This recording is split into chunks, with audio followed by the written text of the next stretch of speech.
I have never told this to anyone. The blue light flashed 3 times against the ceiling that night, a slow, living heartbeat above my bed. My skin prickled as something slid along my fingertips, not wind, not water, but a cold, precise current that felt like being rewritten, cell by cell. In that moment I understood, an aura is not only energy. It is a language. It is a code that decides what the world returns to you. What if I told you the only thing standing between you and abundance is the frequency you are carrying right now? The room held its breath. Outside, the city went on. Inside, everything shifted, and something moved in the glass of my window. The next thing I heard was a voice that did not come from a throat. It asked one question that changed everything. What happens after you answer it is not a story I can print in a bank statement. It is a change in the air. 2 months earlier I was, in every practical way, a different man. My name is Rafael Navarro. I am 54. I taught others how to balance ledgers and forecast risk, while my own life slid into overdrafts. 3 loans mounted like small, patient mountains.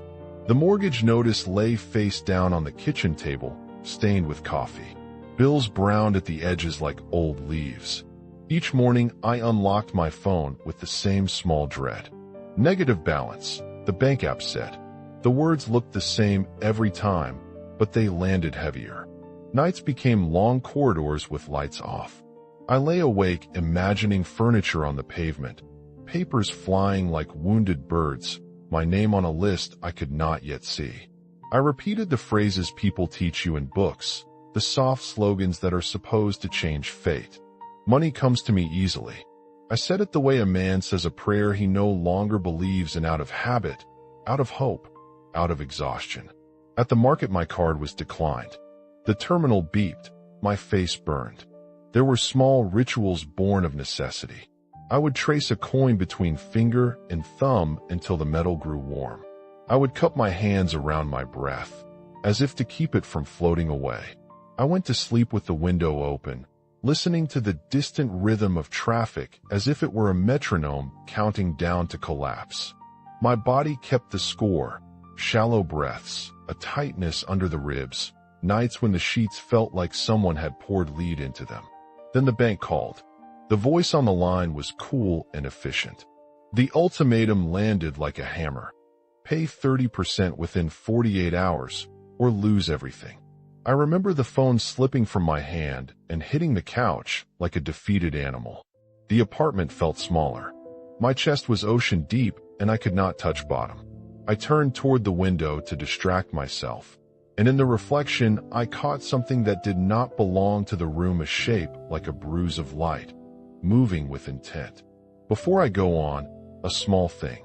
If you watch these videos and they reach you, please consider subscribing. This channel is new. 1,000 subscribers would mean we can keep telling these true, strange stories. If you stay, tell me where you read this from, city and country. It helps me believe I'm not talking to myself. Thank you. I sat very still and watched the reflection. The movement had no edges at first. It pulled, then threaded itself like mercury through glass. My first thought was that I was finally having a breakdown. My second was a quieter, stranger thought. What if I was finally seeing something that had always been there? I tried logic as a salve. I could explain everything. Heat currents on the glass. A neighbor's flashlight. A trick of my tired brain. Daniel would have agreed. Daniel is my brother. He is a doctor. He is practical in the way that people assume is safety. He does not do metaphors unless he labels them as such. The next morning I sat across from him at a cafe whose coffee tasted of old newspapers. I keep seeing things, I said, and then I softened the words. I've been meditating more. Maybe it's stress. He leaned forward, polished and skeptical. Stress makes you see patterns, he said. Your mind is trying to organize chaos. Medication might help. Talk to a professional. He meant well. He could not feel the weight that sat in my sternum, a heavy coin. When he left, I felt both cared for and unheard. Outside the cafe, the light on the street slid like a fingertip across puddles. Inside me, the light behind the glass waited. That night the apartment cooled. The air lost its usual gray grit. I could see my breath bead in front of my mouth even though the fan was off. The buzzing began, then low, far, the sound of 1,000 tiny machines tuning themselves. I stood in the middle of my living room, palms open, and felt the world become a different instrument. I am telling you this not to astonish you, but to place you inside the small, human details. There is a smell of old envelopes in the living room. The calendar on the wall is a week behind. I was not wearing my wedding ring. These are the small facts the universe uses as anchors. When the light gathered, it did not telescope in like a star. It breathed, first slow, then like a struck chord. It filled the space under the radiator, ran along the skirting board, and then sat in the center of the room like a small blue sun. I heard something like a bell inside my teeth. My skin felt peeled from the inside, as if someone were unzipping the lining of me and peering in. A voice came that had no mouth. It was not loud. It was not small. It was a presence articulated into language, a thought made audible. Are you ready to see beyond the veil? I almost laughed. The rational part of me, trained to file and label and taxonomize, wanted to call a colleague and report a hallucination. The immediate part of me, the animal part that tracks shelter and harm, wanted to back away. I could not move. My feet were glued not by fear, but by curiosity. Every part of my body leaned toward it, like a plant toward light. Who are you? I managed to say. The answer arrived like a ripple through the air. Xelior, it said. The sound was like ice melted down to a tone. I am a guardian of codes. The light shifted. Where eyes might have been, there were deeper, darker orbits, like pools that held stars. The figure was tall, limbs elongated in a way that suggested both grace and a body built for different air. It did not look at me with judgment. It looked at me with something softer. It saw the frequency that I carried. You called me, without knowing, Xelior said. Its words were unhurried. Your frequency tore the fabric, and I felt the pattern.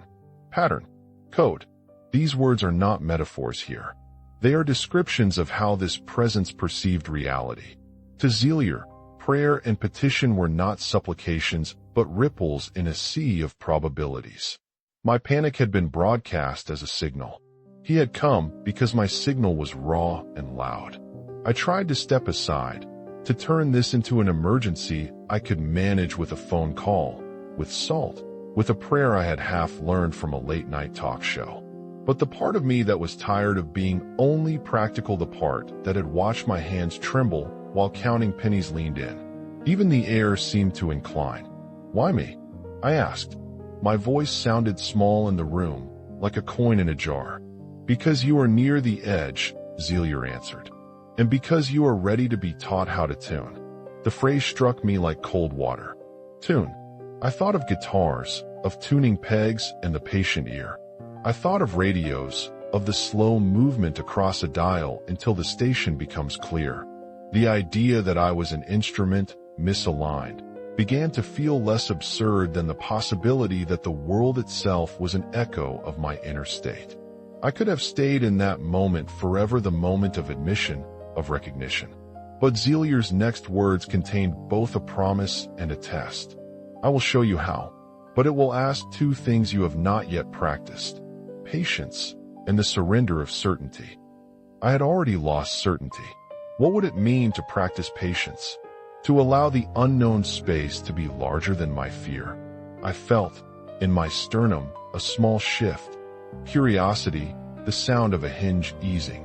There is something I want to tell you here before I close this part. When the world tilts and you are asked to step, you will want proof. I will show proof. But first I had to agree in my bones to watch and to listen. I said yes. He opened his hands as if offering something invisible. The light in the room thickened. Outside the window a car horn sighed. I remember the sound as a punctuation. And then Xelior moved one hand in a slow, precise arc. What he did next would dismantle the private rules I had been living by. It would teach me, in a way that could not easily be unlearned, that the inside of me had been a workshop all along. The temperature dropped like a curtain falling. "Are you ready to see beyond the veil?" the voice said again, not coming from a mouth, but as if it had been placed directly into the hollow of my skull. The tone was a flat stone and also the echo of a cathedral bell. It was a voice that expected an answer that was not yes or no. "Who are you?" I asked, and the words came out ragged. "Xelior," it said. The name felt like a label on an interface I had not known existed. Guardian of codes. He did not smile in any way a human does, but there was a movement in his not face that I recognized as gentleness. The room smelled faintly of copper and rain. The skin on my arms went tight. Sound seemed to bend around him. The clock on the wall ticked slower. "Why now?" I asked. "Because the pattern you emit is loud," Xelior replied. "Desperation is a frequency. It cuts through layers." He raised one long hand, and the light that came from his fingers poured between my palms like threads. For a moment, I felt connected, literally pulled to a mesh that linked every object in the apartment. Filaments of gold and blue ran from my fingertips to the kettle on the stove, to the mug on the night table, to the small stack of unpaid bills. I saw lines of possibility like road maps, faint and shimmering, and my chest beat faster because the map included exits I had not known existed. "Look at your hands," he said. When I did, I saw the filaments stretch tight.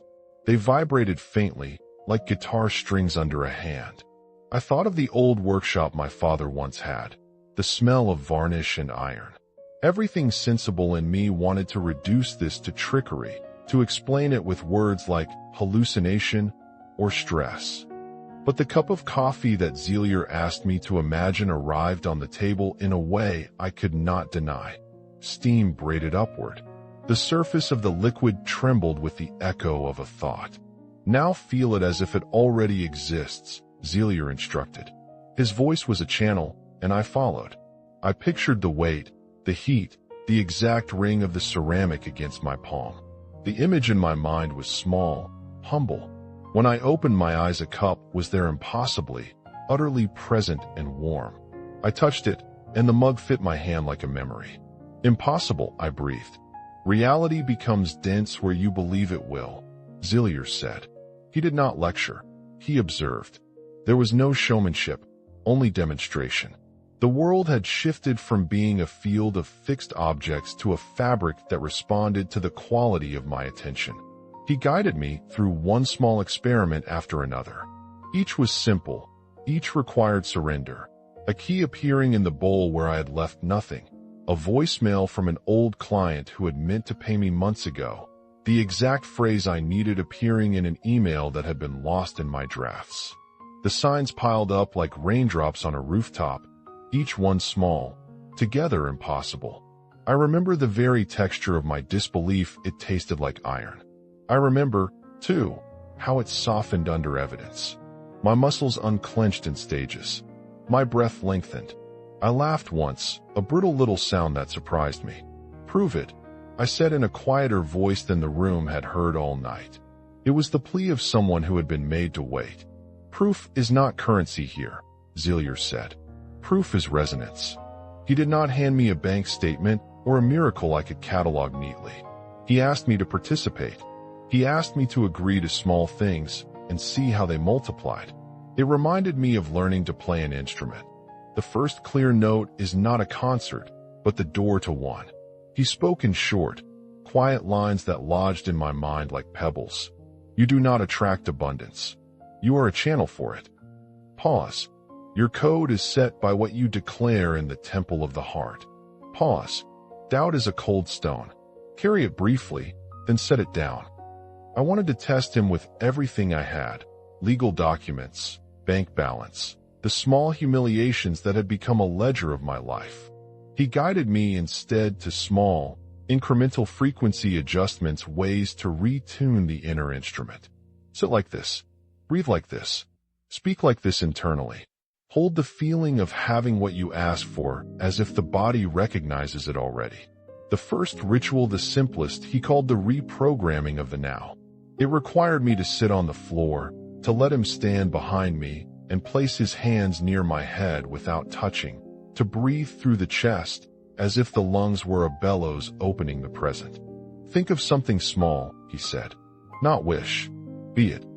I remembered the medicine I needed for a cough that had been nagging my neighbor. Not grand. Not audacious.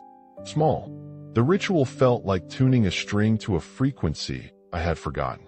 I slept briefly that night, in a way that was neither deep nor shallow, a liminal sleep where dreams seemed arranged like proper appointments. The next morning, I walked to buy bread. The air smelled of orange blossoms and frying oil. The first person I passed was the doorman, then the neighbor with the small dog. The third was a man I had not seen in years, Marcos, an old client. He crossed to me with the gait of someone bearing news. Raphael, he said, good to see you. Remember that project? They finally settled. I have your share. He handed me an envelope that contained 520 reals. I could feel the weight of it. I laughed then, a real laugh that came from a place earlier conversations could not reach. The ritual had not given me riches. It had given me a precise, verifiable ripple. When I told Daniel, his face tightened into the shape of analysis. Coincidence, he said. He did not call it miracle. He offered medication again, offered therapy, offered the predictable human comforts of explanation. It made me feel both loved and lonely. When I returned home, the blue light waited. Xelior had not moved. He said, softly, doubt sharpens the test. Are you willing to hold both the evidence and the skepticism and continue? I had been balancing skepticism and hope like plates in a circus for weeks. The thought of continuing made my chest both heavy and light. I answered, and in my voice there was a small, new steadiness. Yes. He showed me then the second practice, a work on memory of the future. He called it framing the timeline to breathe the future into the present, as if one were rehearsing a scene already played. He set crystals, not as a superstition, but as an arrangement of focus. The light around them turned from blue to gold. The session lasted hours in which time folded over itself like linen. I dreamt vividly that night. I saw myself at the bank, a paper stamped and sealed, a clerk looking at me without pity but with respect. I felt my pockets light. In the dream, there was no panic, only press and release. When I woke, the dream's texture remained, not as mere image but as a muscle in my chest I could flex. 2 days later the bank called. The woman on the line said, "We have identified an error in your interest calculations. Regulations require us to adjust and compensate." She spoke in official tones. She said numbers I did not understand. She said a total that covered the debt and left a surplus. My hands shook. I checked the app. The balance was there, positive, impossible, and mundane at once. When the numbers landed, my body made a sound I had not heard in years, a soft exhale that felt like a door unbolting. Tears came unexpectedly, hot and quick. There was no trumpeting of angels, no choir. Just my breath and the tick of the kitchen clock and the slow, incredible feeling of relief. Xelior watched me with the patient look of someone who has seen this moment many times. "You will learn," he said. "That alignment changes the ledger." I asked then, with the rawness of someone who has prioritized facts his whole life, "Is this moral? Is it right to ask the world for what I need?" He tilted his head in a movement that might have been a smile. "Morality is a framework you dress your actions in. We are discussing calibration. You change your frequency. The field responds. The choice of use remains yours." There was a responsibility in that answer that sat heavy and honorable. I felt suddenly that this was not a shortcut. It was a discipline. It required integrity, and it required restraint. Before the night dissolved completely, Xelior placed something into my palm, a small crystal the color of deep sea. It was cool and slightly vibrating. "When you doubt, hold this," he said. Not because the object is magic, but because the hand remembers the command. He did not stay. His body, once solid as the room, thinned into mist and then into pattern. He told me, as he dissolved, "I am never separate. This form was given so you could learn. The work is yours." The apartment felt full of him and empty of him at once. The ordinary noise, the world is the same and entirely different. The light under the window waits like a promise. What I was given first was not a windfall, but instruction. What I learned was that the outer ledger mirrors what I carry inside. And the next thing Xelior promised to teach me would change the scale of what I thought possible. He left me with one quiet echo. The universe responds to a held frequency, and it keeps its appointments. Look at your hands, Xelior said. The words were small. They landed like a coin on a wooden table. I obeyed because my whole body had learned to obey the new grammar of that room. The air felt colder, thin as paper behind the ribs. The lamp threw a pale circle on the floor. My palms were warm with the memory of worry knuckles white from counting, the grooves of old coins printed into my skin. When I lifted them, the world changed. Threads of light ran out from my fingertips. Not rays, not lasers threads. They were thin as spider silk and golden like old brass. They threaded themselves through the air and found edges of things. The chipped mug on the table, the radiator, a stack of bills with a coffee ring on the top page. The threads hummed, a sound like a tuning fork inside a seashell. My chest loosened and then tightened because the evidence was too intimate. Xelior's silhouette folded in the room like music. He did not put his hand on mine. He aligned himself beside me, and the threads wrapped the room into a map. This is the field of immediate making, he said, voice low and dry like a bell in a well. You have been taught to ignore the seams. I will show you how to stitch them. Preparation, the room. A fan that was off and still pulsed in the wall. Smell of old mail and lemon cleaner. The radiator ticked. My breath came shallow, then deliberately slow. I felt the warmth of the mug that had always been too light to register. My fingers felt like they belonged to somebody else. Action, Xelior guided me. He asked for something small. Name it, but be the form of it in your body, he said. No grand pronouncements. No fireworks. He wanted the practice of smallness practiced as if it were a cathedral ritual. I thought of a cup of coffee, not just the idea of it, but the exact weight in my hand, the tiny chip on the rim, the sound when it sat on the saucer. I breathed that detail in. I held the scent as if cupping it like a flame. Effect, steam braided upward in the room. The mug materialized on the table like it had been waiting. I put my hand around it, and the ceramic fit like a secret I'd always known. The steam smelled of cardamom and burnt sugar. I tasted the memory of mornings in my father's shop, the oil on his hands, the dust, the patient order of his workbench.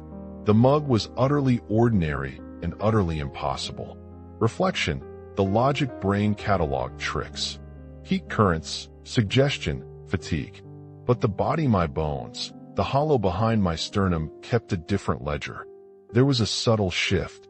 Disbelief softened into interrogation. Instead of asking whether, I asked how.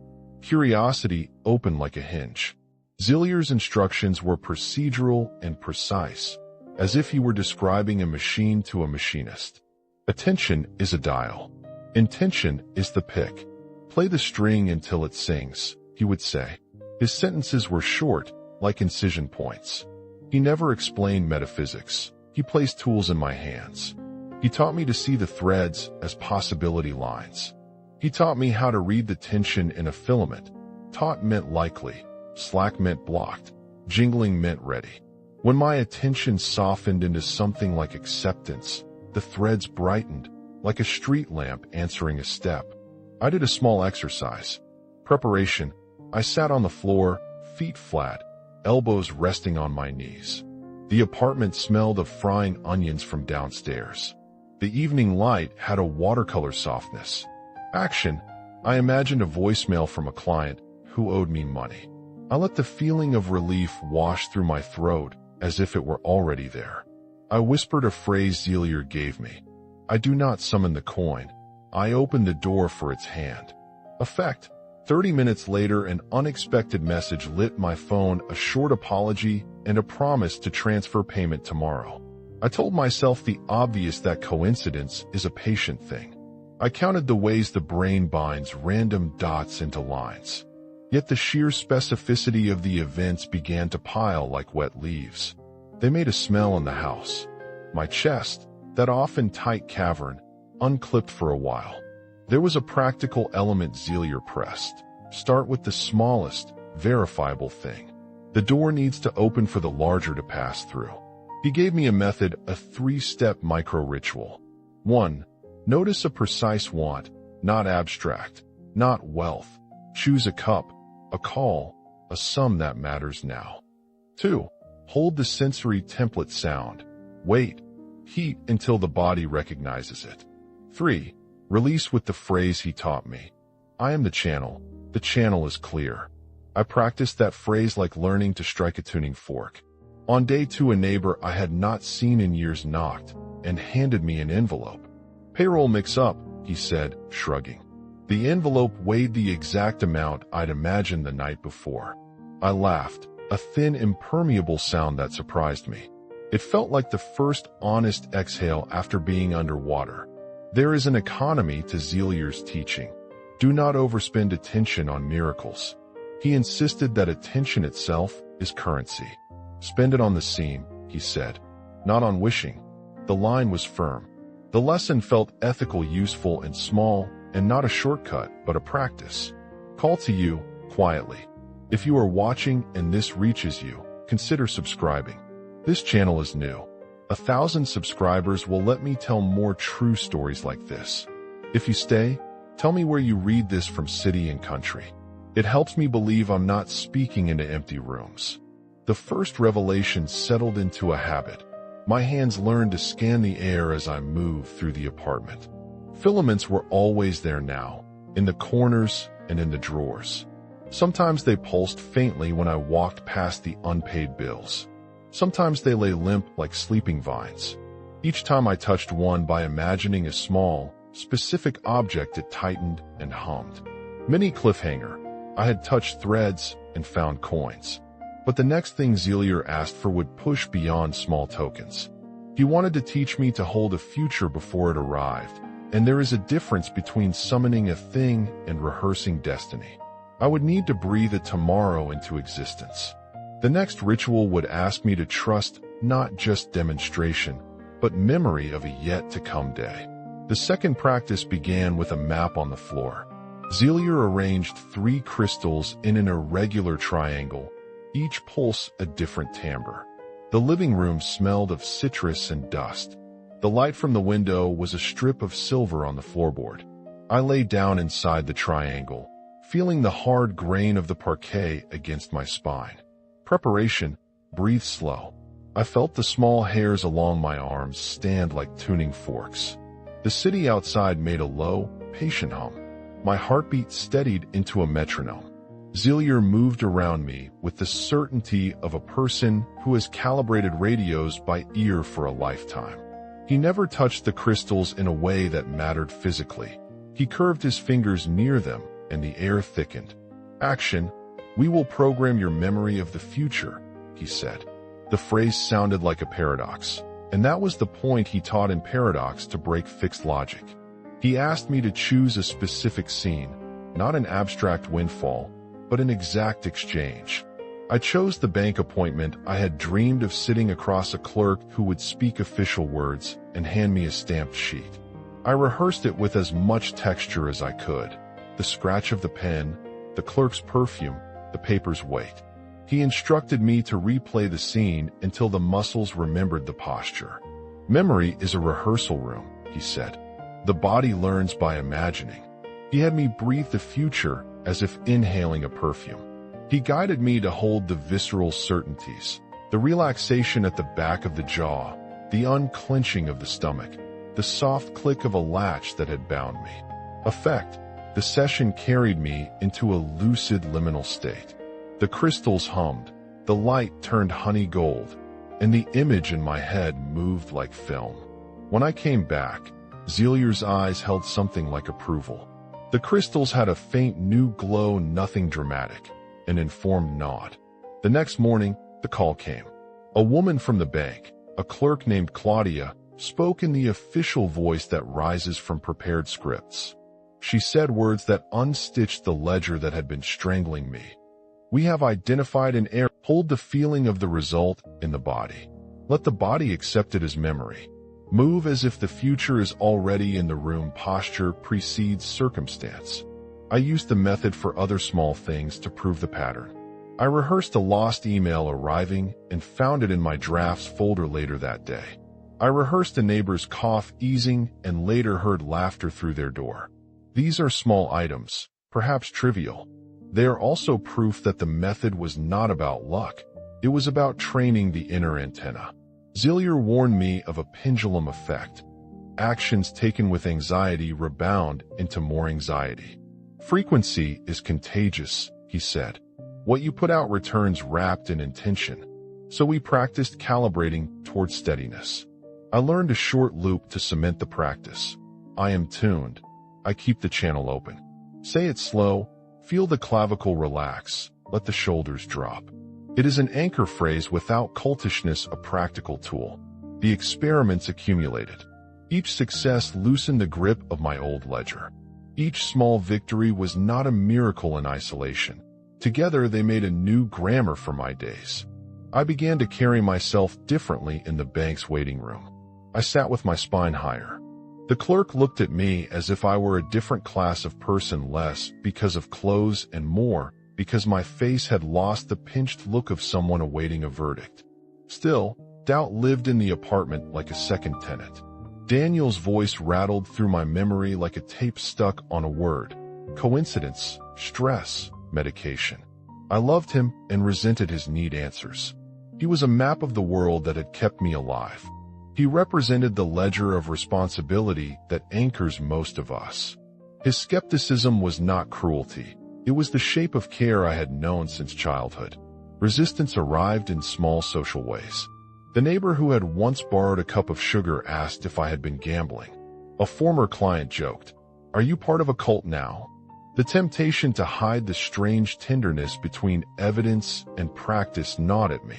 It felt absurd to carry the crystal in my pocket and then show up to functions where people drank wine and argued about politics. The new practice required discretion. So I learned another rule. Practice publicly, but explain privately. When I told Daniel about the bank's adjustment, I left out the ritual and said I had been more persistent with the paperwork. He nodded, relieved. I felt ridiculous for the omission and also protective. What would it mean to burden someone with a discipline that sounded like superstition? The work was mine to anchor. Mini cliffhanger. The methods were working. But the world banks, laws, human disbelief was not a test of miracles alone. It would test integrity. A larger trial approached, to use the method to change not a small check, but the entire shape of the ledger. Xelior set a name for it quietly, identity reprogramming. He told me it would ask for surrender stronger than any practice so far. I felt the shape of that surrender like wind before a storm. Doubt had its own gravity. It tugged at the edges of everything I tried to build. Daniel's words were a counterweight to Xelior's teachings, a necessary friction that prevented me from floating into arrogance. I needed both. But the world outside also pushed back in other ways. An old creditor's terse letter, the neighbor's offhand remark, the reflexive mistrust in faces that had known me before the light. These were not obstacles to be removed with a phrase. They required navigation, preparation, awareness. I set an intention to name resistance when it came. I practiced a mental script that Xelior taught me to diffuse external pressure. Breathe in the claim, exhale the judgment, speak the truth I hold. It was a way to avoid reactive collapse. The first time I tried to explain the work to someone, it failed. I sat across from a potential client and owner of a small design firm and found my tongue tripping over the story. My voice wanted to tell the whole thing. The light, the crystals, the deposit. I flattened it into a neat professional summary. He signed the contract, shook my hand, and later sent a message praising my clarity.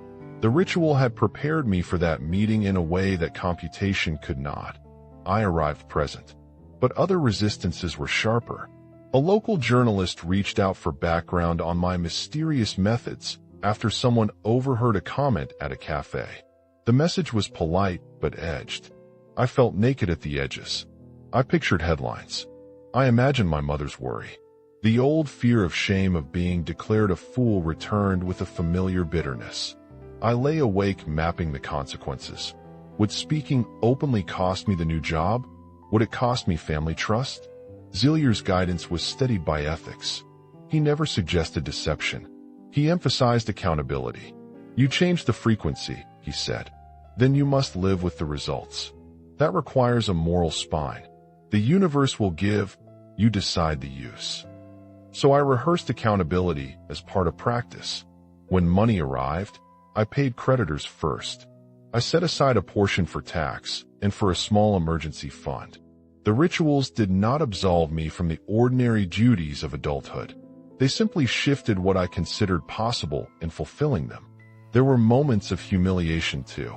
My card was still declined at a small bakery once, even as threads pulsed invisibly above the counter.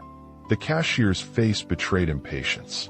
I learned to feel the embarrassment, let it pass, and not let it change the frequency I carried. The practice was not a shield against life's indignities. It was a steadier hand when they came.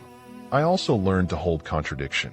After the bank adjustment, two things coexisted, my account balance and the skeptical voice. I sat with both. Xelior called that holding the polarity, keeping two truths without forcing them to prove each other. It was an exercise in maturity. Conflict took an unexpected form when an old business partner, someone who had once trusted me with invoices, asked for a favor in a way that felt like a test. He wanted me to vouch for a line of credit for a startup with shaky books. My old reflex would have said yes to keep the peace. The new frequency pulled toward integrity. I declined. He took it as betrayal. He scolded me publicly. The shame landed like rain. That moment was decisive. I could have justified myself by saying the universe had provided, and so I owed it. Instead I said, I am aligning with different rules now. I will not risk your future or mine for a lazier comfort. The words felt like a blade and a salve at the same time. He walked away angry. I felt lonely. I also felt an odd clarity. My spine had become a measurement, not a posture. The resistance of others forced me to refine the work. It was one thing to produce results. It was another to live those results with simple ethics. Xelior's lessons expanded. Alignment must be married to generosity and boundaries. There were small experiments that trained this new muscle. I practiced saying no softly. I practiced gratitude as a register, not a performance. I offered pro bono consultations to a community center and watched how the energy shifted in a room where people had been ignored for years. The response was immediate, not in money but in human contact, smiles. Thanks, the kind of small dignity that rituals cannot buy but can make space for. Resistance also came from within. Old stories of failure crept up. Nights returned when I would run the worst-case ledger like a slideshow. Losing clients again, the mortgage foreclosing, being the man at the supermarket whose card fails.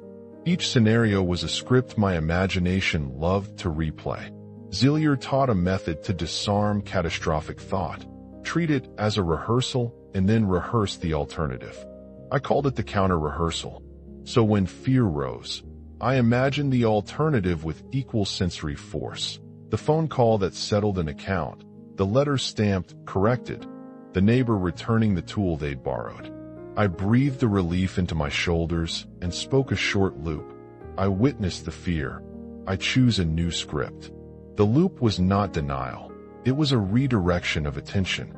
Through this process, I saw relationships reconfigure. Daniel and I wrestled with each other more honestly. He asked questions that I could not avoid. He probed the practicalities. I answered with receipts and dates and the small ritual logs I had kept like an embarrassed accountant. He softened in places where it mattered. He did not become a believer, but he began to accept the new facts in my life. At work, the changes were tangible. My calendar filled with clients who valued the steadiness rather than dramatic promises. The work itself improved. There was less frantic chasing and more curated attention.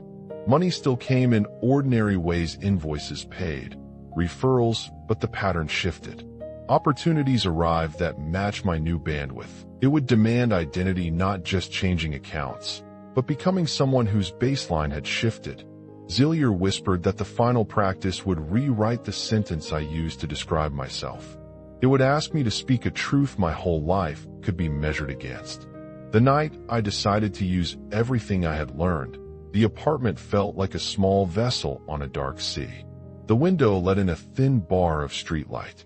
The living room smelled of coffee and old paper. I set the crystals the way Xelior had shown me, 3 stones in an irregular triangle, each one whispering a different pitch I could feel more than hear. My breath came shallow at first. My hands trembled when I arranged the last crystal. I lay down on the parquet. The wood was cool against my spine. I counted the grain under my shoulder blades and let the counting slow like a tide. Preparation. Breathe slow, soften the jaw, unhook the worry from the throat. I whispered the phrase Xelior had given me to anchor the posture. I am tuned. I keep the channel open. The words were small and private. The room folded inward, as if listening. Xelior moved through the light without making a sound. He never touched the crystals. His fingers curved above them, and the air changed denser, as if the room had gained weight in the best possible way. He spoke in little lines, each one a spark. Breathe the future, he said. Do not imagine it. Remember it ahead of its happening. The sound of his voice was like glass struck gently. The edges of my fears smoothed. Action. I chose the ledger moment in my mind, not an abstract windfall, but the bank counter scene, the clerk's neutral face, the stamp, the paper arriving cold and final into my hands. I held the texture of the paper in my imagination. I let the relief live physically in the chest, as if it had already happened. I breathed as if that relief was oxygen. My body learned the posture of receiving. I repeated a short loop Xelior taught me, 3 variations, each a touchstone. I am the calm that changes outcomes. I am the calm that opens doors. I am the calm that keeps the channel clear. The ritual was longer than I expected. Time loosened, seconds widened.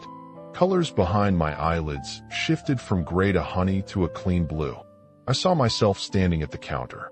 I felt the curve of the stamped paper. The film of that future played until my muscles had settled into its memory. I surrendered to the image until surrender itself felt like an action, an ethical one. There was a low hum from the crystals. My ribs softened. My throat unclenched. When it ended, Xelior faded into the corner light. He tucked something like softness into my chest with his look. Hold the shape, he said. Then live it. I folded myself up and slept like I hadn't in months. Brief, honest sleep. Morning came with a neighbor's radio and the smell of frying eggs. I checked my phone before I reached for the kettle. It was Claudia from the bank. Her voice was professional and precise. There was a pause between sentences like a clerk reading from a script, then a clause that felt like a knife slipping free. We identified an error in interest calculations. Regulatory adjustment required. Depositing $43,780. For a ridiculous second, I thought the number would vanish if I blinked. I opened the app. The balance glowed. The digits were real, indifferent, and irrevocable. My hands shook until the phone slipped from a loose grip and thudded onto the rug. The tiles beneath my feet were cool. I sank down and laughed. The laugh had a wetness at the edges. Tears came later, salt and honest. I held the receipt image on the screen as if it were a map that had finally labeled my small town. Effect, the ledger closed. A practical wound healed in a way that felt like grace and bookkeeping at once. For a moment, the world outside could have been unchanged. People still argued in the street. The bus still hissed, but in my body something new hummed. The ritual had not stolen or coerced, it realigned. It asked me to bear responsibility. I paid the longest unpaid bill that afternoon, arranged taxes, set aside a portion for an emergency fund. The work of everyday adulthood didn't evaporate.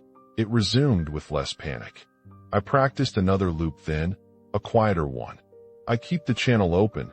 I steward what arrives. The loop settled into my collarbone like an anchor. I told Daniel the surface facts and left out the strange room.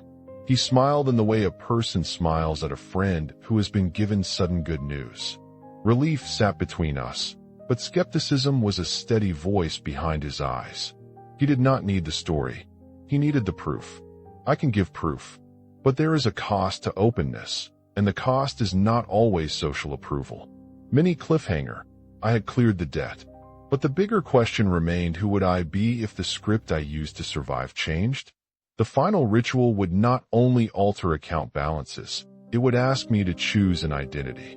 I could sense that choice like a door opening somewhere ahead. The last night with Xelior began without ceremony. He arrived like a sound in the bones. The apartment light dimmed and cooled, as if someone had tuned the room's frequency. The crystals on the floor now shone faintly with a steady, inner gold. Preparation. Stand. Feel gravity. Widen the spine. I planted my feet and let the world settle into a circle around me. Xelior's voice was nearer than before. He spoke short lines that landed and then waited. Identity is not a label. It is a rhythm, he said. The sentence hovered like a bell. He invited me to step into the center of the triangle. I felt an air pressure change, like descending in an elevator that smoothly found a still floor. My skin tingled. My teeth felt alive. Action. He asked me to say something out loud. That surprised me. The first two rituals had been mostly private. Speaking would demand a new level of ownership. I cleared my throat. The sentence he taught was simple and precise. I do not attract abundance. I am the abundance manifesting through this form. I repeated it twice, slowly. The sound of my own voice made a soft echo against the window glass. As I spoke, the light around me shifted. Not metaphorically, physically. The air seemed to thicken with a warm pressure. My vision narrowed to a focus behind the eyes. I felt my cells open like small windows. Images came, not just visions, but memories rearranged into new orders. I saw how I had been small with my speech in the past, how I had compressed my posture to fit other people's expectations. I felt those compressions unwind. Xelior's instructions were not complicated. He advised practices that translated into everyday acts. Say the sentence at dawn, he said. Say the sentence before negotiation. Hold the phrase like a ledger. Words must be tallied with deeds. His voice left space for me to discover the meaning. He never taught a ritual as an ism, always as a habit. The light around my hands pulsed as I repeated the phrase until it became less like instruction and more like a truth my mouth had known for years. Effect. The shift was not immediate in my bank account. Those mechanics belonged to other people and systems, but it happened quickly enough in how I carried myself. I woke with an uncramped chest. I answered an email with clarity I had not expected. A client called that afternoon and offered to move forward with a project I had priced higher than my usual comfort zone. He said he admired my candor. I accepted. The words I had learned had bodily consequences. My posture, tone, and timing changed, and the world matched that change. There were two small stories that returned to me like signposts. The first, the woman who had been on my waiting list for months. I had rehearsed her appointment in the practice room, how she would be heard, how small solutions would be given with dignity. When she arrived, she cried, then laughed.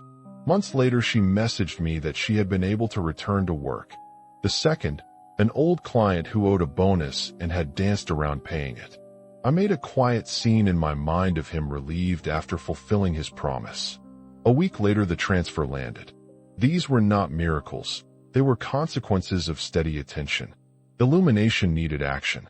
Xelior insisted I convert the internal sentences into two practical languages. One I would say to myself and one I would use in the world. He gave examples that were practical and blunt. Internal loop, short and rhythmic. I am the instrument of my abundance.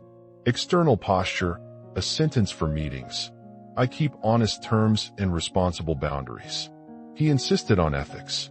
Power without spine is confusion, he said. I felt the sentence like a cold hand offering a compass.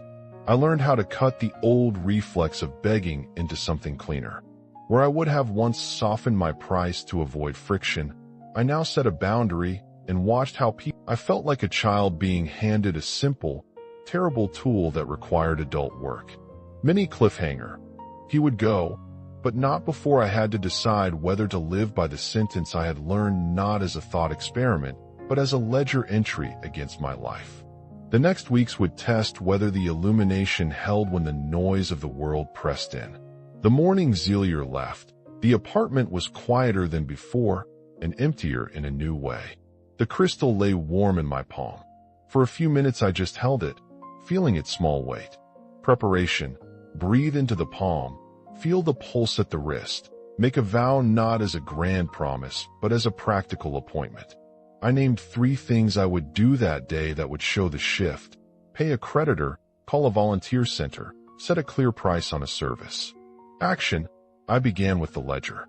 I scheduled payments I had delayed and contacted an accountant to sort the tax portion of the bank adjustment. Each click of a payment confirmation sounded like a quiet repair. Then I left for the community center where I had promised pro bono consultations. The room smelled of marker pens and boiled rice. People sat in a line, tired but present. I practiced listening in a new way, less diagnosis, more presence. We made a plan. A woman who had been too shy to speak at first stood and thanked me with a small, incredulous smile. Effect, the tiny acts accumulated. My reputation shifted not because of a flashy story, but because I began to meet arrivals with steadiness. Invitations to speak came for small, steady events rather than the dramatic ones I had once chased. Money followed that steadiness, unremarkable, reliable.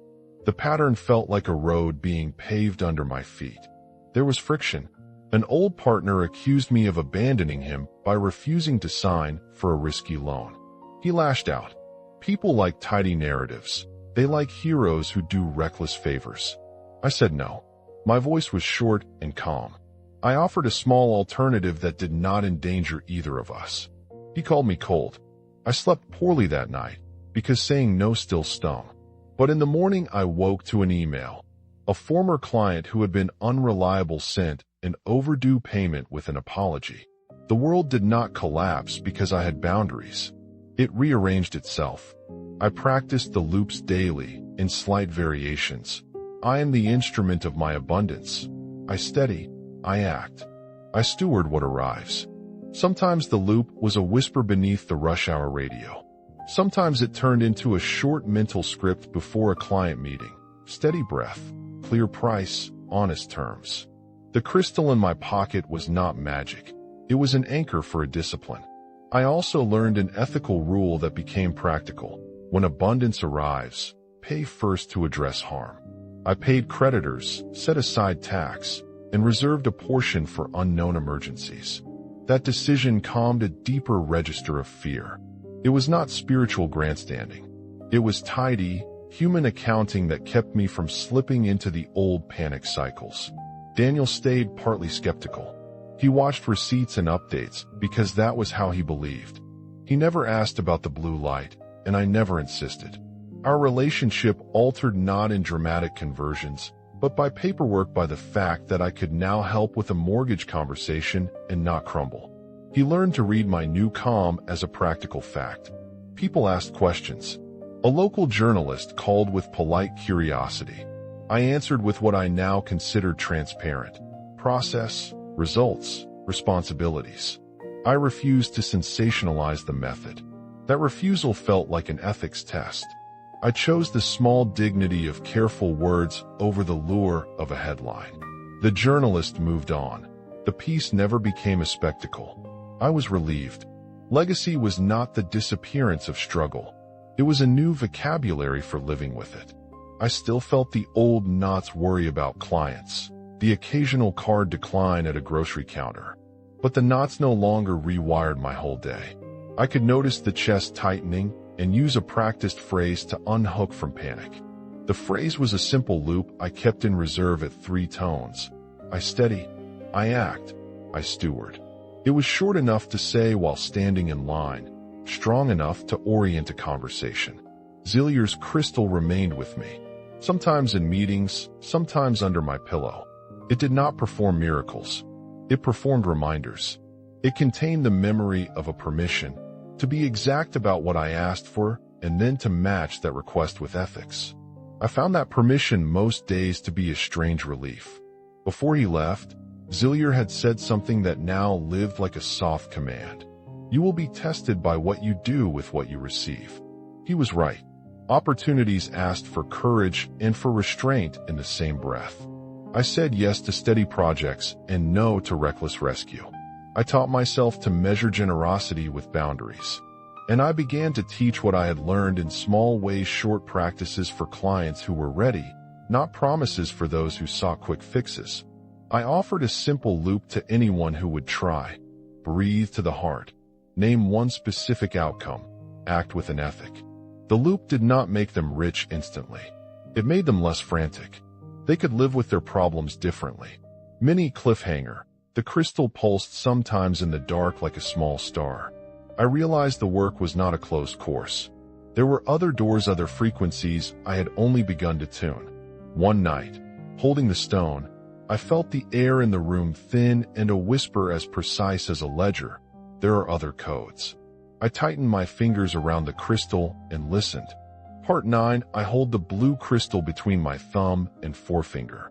It is cool at first, then it warms, like a small animal recognizing my palm. The apartment is quiet in a way I did not know it could be. No frantic scraping of deadlines. No breath held at the idea of a declined card. The window shows the same street, the same hum of life, but inside the room the air feels thinner and clearer, as if someone had opened a window inside my chest. I think back to the first night, the pulse of light on the ceiling, the taste of coffee that appeared like an answer. Those images fold into each other now, not as miracles boxed and kept, but as tools I learned to use. The blue is not a trophy. It is a pointer. It reminds me of a promise I made to myself, to be exact about what I ask for and rigorous in how I behave when those things arrive. I sit on the edge of the couch and breathe. The concrete under my feet is real. The radiator ticks. Outside, a child laughs and a truck backs up. I breathe in through the nose, slow, imagining air moving through the sternum. I breathe out and feel the chest uncramp. Preparation. Come back to the body. Feel the weight. Notice the small, loyal details of the day. This is how the great changes are anchored. What did I learn, finally? That identity is not a garment you slip on for good weather. It is a habit you practice in every small decision. I practice saying things to myself in 3 tones: soft, firm, grateful, so the phrase would not calcify into dogma. I invented a short internal loop that lives now like a wristwatch under my skin. I steady, I open, I steward. It fits under the heartbeat. It moves me from panic to posture in less than a breath. I tested these words in small acts. I paid creditors first, because paying is an ethical clearing. I set aside tax like a small, sensible fence. I held a meeting and named a price without apology. My voice did not swell with bravado. It simply did not tremble with old fear. The world responded not as magic, but as consequence. A former client who had delayed a bonus paid without drama. An invitation to consult arrived in a tone of respect. Not every door swung open, some did not. That was fine. The work was about steadiness, not all power. Daniel watched the receipts. He watched my posture. He never asked about the blue light, and I never insisted. Our relationship changed by paperwork and by the steadiness in my answering, and that felt quieter and truer than any conversion. There is humility in being practical. There were nights I slept poorly. Saying no still cut, like pruning a branch you once clung to. But the cuts healed faster. The chest unclenched sooner. I would wake and repeat the external sentence I now used before negotiations. I keep honest terms and responsible boundaries. Saying it aloud steadied my jaw. Saying it aloud set a rhythm in meetings. People either matched the rhythm or they did not, and I learned to accept both as information, not judgment. The crystal sometimes pulses in the dark, like a tiny star remembering its orbit. When I close my hand around it, I do a small ritual of my own. Preparation: breathe into the palm, feel the pulse at the wrist. That means settle debts where possible, allocate tax, and reserve a portion for unpredictable needs. It calms a layer of fear that used to reroute every decision. It is tidy. It is human. It protects curiosity. Sometimes, holding the crystal, I feel another thin pressure in the air, a whisper like a ledger closing and opening elsewhere. Xelior said I would be tested by what I did with what I received. He was right. The tests were invitations to choose steadiness over drama, generosity with boundaries over reckless rescue. I failed sometimes. I apologized and repaired. I learned that humility in repairing is part of the work.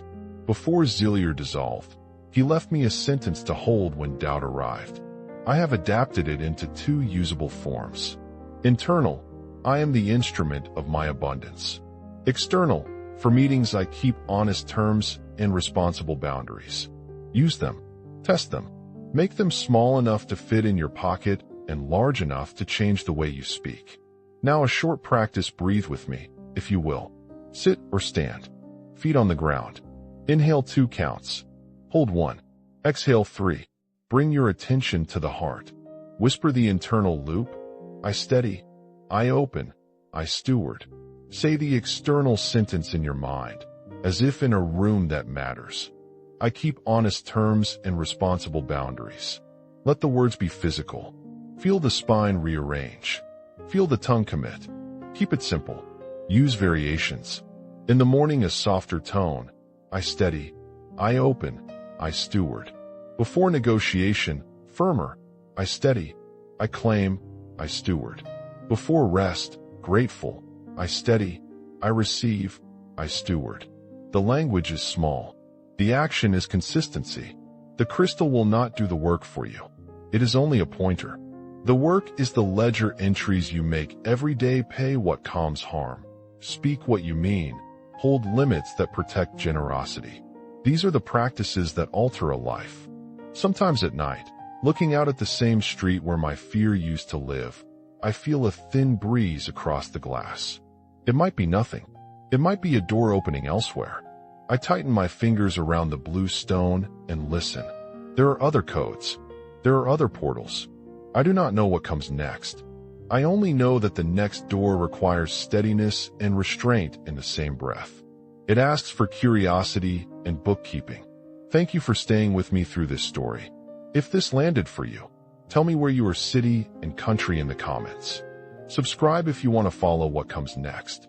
Your note helps this small channel grow to the first 1,000 who will listen and keep trying. I breathe in. 2 counts. Hold 1. Exhale 3. I steady. I open. I steward. There is a thin sound at the edge of the night. The crystal warms. A hush like paper turning. Another portal waits, quieter, narrower, promising only what you are ready to hold. What will you bring to its threshold?